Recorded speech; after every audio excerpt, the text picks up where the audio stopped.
dal leen ak jàmm mbokki internet Buzz Total TV audience bu opposé woon bi ëttu taskaay xibaar bi di Walfadjri ak nguur Sénégal moom jot nañ kaa fixé ci datu 22 juin bii ñu jëm bu ñu sukkandikoo suñu naataangoo yu waa quotidien ni chambre administrative bu cour boobu noonu moom jot naa saisir pour ñu statuer ak tam référé ci excès de pouvoir bu ministre de la communication di Mousa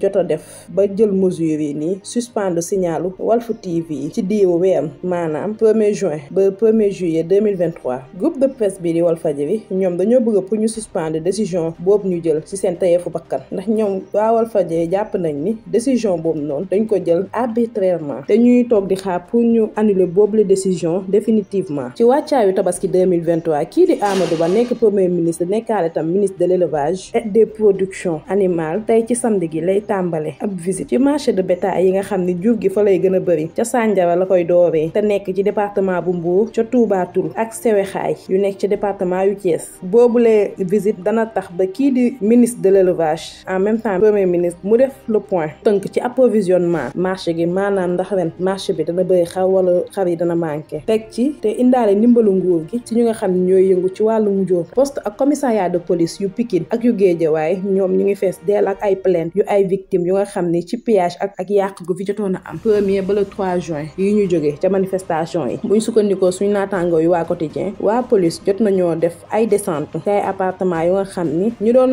yàq bagage jàmbur yi ca manifestation yi ak di leen sàcc fa lañ doon nëbbatu ca quartier bu Daaru Xuduus bu nekk ca Pikine Nord takk der yi jot nañ faa fekk ay matériels yu nga xam ni ci magasin yooyu lañ ko sàccee te jot nañoo suspecté tamit ñeneen ñu bokkoon ci yooyu la sàcc ba tey enquêteurs yaa ngi toog seen ay tànk ngir mën na leen teg loxo ay matériels yu bëri ak bagage yu ñu jot a sàcc mi ñu nekk foofu ci appartement yooyu noonu yu ñii di def kat ñaafteef yi di nëbbatoo ca manifestation yi ñuy jóg